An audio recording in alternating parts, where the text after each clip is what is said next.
camera, action. Yeah.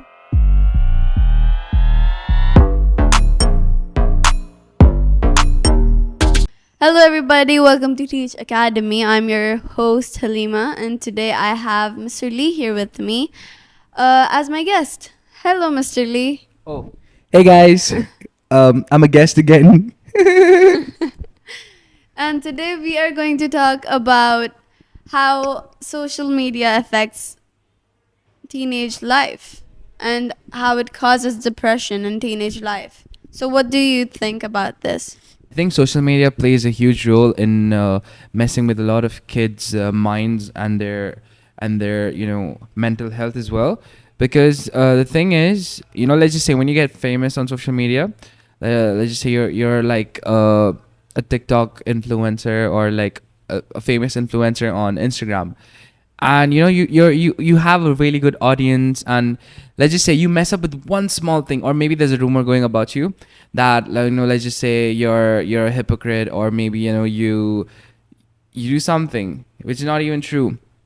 Social media makes it such a big deal that And it makes you believe that that's a real yes, thing. that's the thing. And it's just that you'd be sitting at home, be scrolling through your Instagram or TikTok whatsoever, and you just see that, whoa, that is me. There is tons of pages just putting me as their picture, that, oh, this guy has done this and they've made it such a big deal.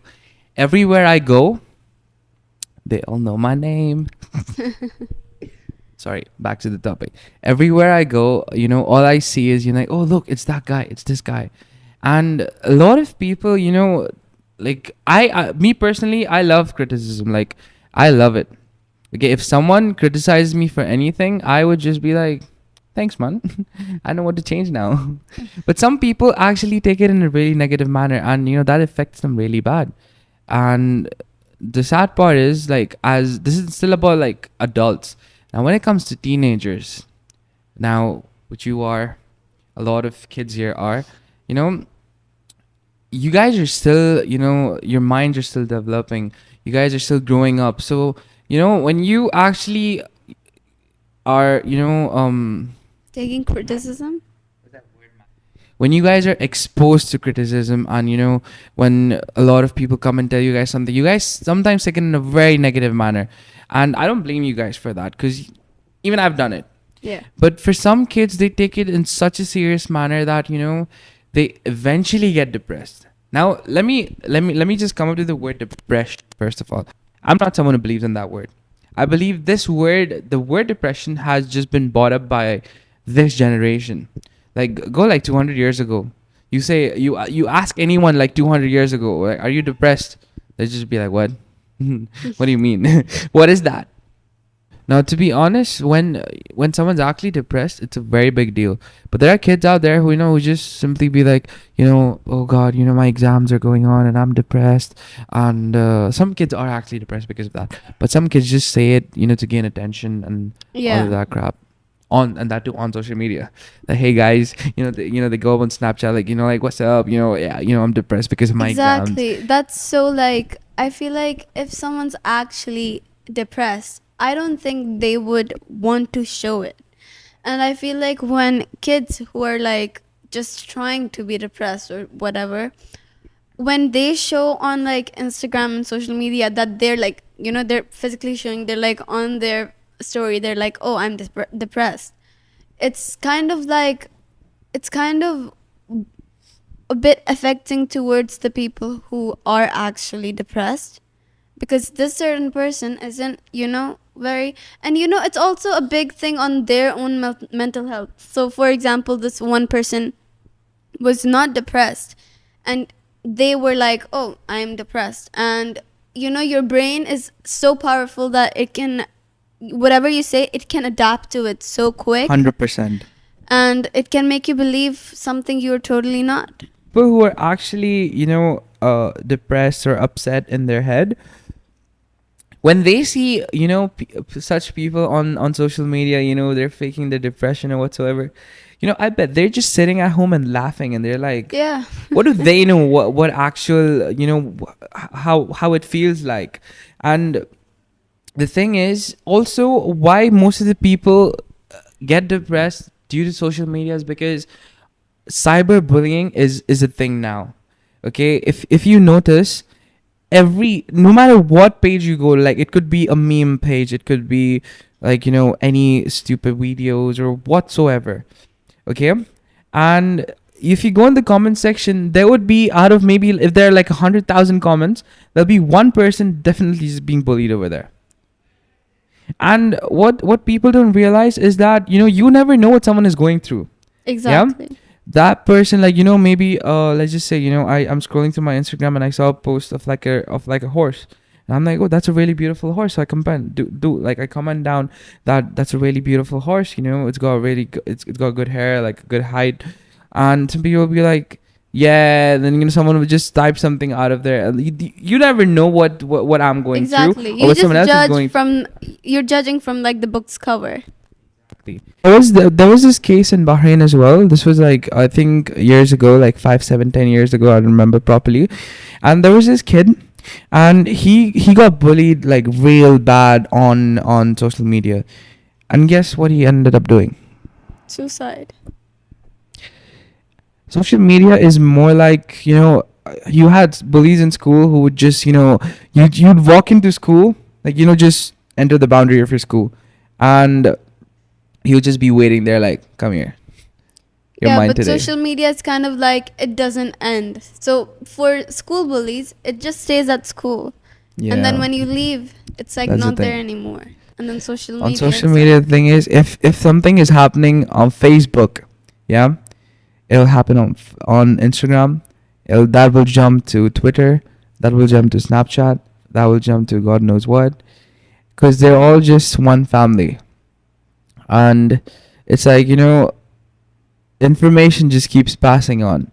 And, you know, it is a fact, you know, good news does not spread as fast as bad news. So if I say good about you, maybe on this podcast, maybe like 100 people will watch it. But if I say something bad, or, you know, you know, talking smack about someone, okay, that's spicy, that's news. Maybe like 2,000, 4,000 people will watch. Why? Because it's interesting. This is what people want. People want entertainment. But out of entertainment, you don't realize that you're hurting someone's feeling real bad. Exactly. So I suggest that social media should, you know, I think the owners, like, you know, Mark Zuckerberg, and now that Elon's part of Twitter as well, I think, you know, they should keep some boundaries for teenagers, you know, especially where, you know, I know that, like, most of the sites even have this thing, are you above 18 or no? Yeah, but every People be like, yes, I should be 12, and I'll be like, yes, I'm over 18. But then, you know, I think they should bring out more strict measures, you know, to actually control this, because some kids are really soft, like, Yeah. very soft. When I say soft, like, you know, sensitive. sensitive is maybe like, you know, understatement. Probably it's probably an understatement. Like, there are kids, you know, who I've seen, you know, who you just tell them no and they start crying. Now imagine those kids probably just getting, you know, made fun of on social media real bad.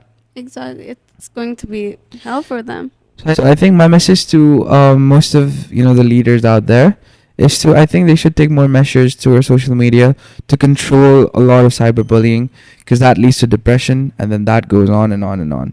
So let's just, you know, cut the base of your problems before it becomes a bigger problem. True, but also, like, you know, most teenagers are going to find a way to get into these apps, even with, you know, restrictions. Yeah, you know, I suggest that if that's the case, you know, teenagers need to be taught a lesson. Some of them need to be taught a lesson, because, to be honest, it's all fun and games until someone actually loses their life. Exactly. You know, you don't realize just for your 5 minutes of fun, you're actually just maybe ruining someone's entire life. Exactly. Also, like, why do you want to talk bad about someone? Exactly. It's just, You're just sitting in one place getting entertained by this person, this specific person, and you just want to say something mean about this person. It's just stupid completely.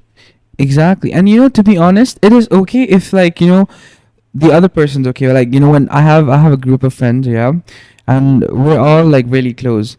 And when we all sit together, it's like we make fun of each other like Yeah, real bad. Like, sometimes it goes really serious also. But then deep down, we know we all love each other. We're all like we're all family. So that is fine, when someone is okay with it. But then, if someone's telling you, like, I think you need to stop there. Maybe you're crossing your limits. I think that's when you should know that, okay, stop. Because what if what if the same thing is done to you? Yeah, how would you feel? Like, I wanna actually ask a bully, like, go to the bully and be like, listen, how would, if the same thing is done to you, how would you feel? And nobody likes that. exactly. Okay, having fun with your friends is different, but actually bullying someone, that's just way above And the also, line. like, most of the bullies are like very disturbed in their households or something, and they come and take all of that aggression towards another child, another helpless, child. And I feel like it always somehow comes back to the parents in everything. So even for the restrictions, I feel like parents, if they do care about their child, they should know what the child is doing, and not be too into their life, but also not be like, I don't care. Because if they're too into it, the child's just gonna be like, oh my god, I cannot even breathe. For sure, that's there. And if they are not, then the child's just gonna go a literal opposite direction of where the child should be. So I feel like it should be a balance in between. Balance. E- The OG word. Balance. Halima's OG word, balance. I always use this in everything. I feel like that's like the end of topic of, like, when there's balance in something, everything's fine. Yeah, for real, because if you think about it, everything is good if there's a balance. Like, this is equal, you're good to go. But it's not hard to. It's very hard to. Sorry, not hard. It's very hard to, like, make that certain thing on balance, because you aren't, very. It will be hard until you work your way reach it, there. exactly. So I think a message to almost everyone, whether if you were ever bullied or if you were even a bully, like, we've all have, it's fine even if you were, because we've all had pasts. Everyone's got like a dirty past. It's okay. That doesn't matter. Even bullies are mentally disturbed because, like you said, they have things going on in their house. So even if you have an issue, like, seek help. It's never wrong to seek help, because it's actually the right thing. You could actually just cut down the basement of your problem before it becomes like a whole building. So reach out there, seek help. It's okay. It's never. It's no never. Some people are ashamed to do that as well. Yeah. It's not wrong. It's okay. Just make sure that you do not make your problem a bigger problem for tomorrow. So yeah, that's there for me. So that's our take on this topic, and we'd like to know what you think about this topic. So if you do have any opinion about this, please leave it down in the comments, and subscribe and like, and we'll see you next time. Bye bye.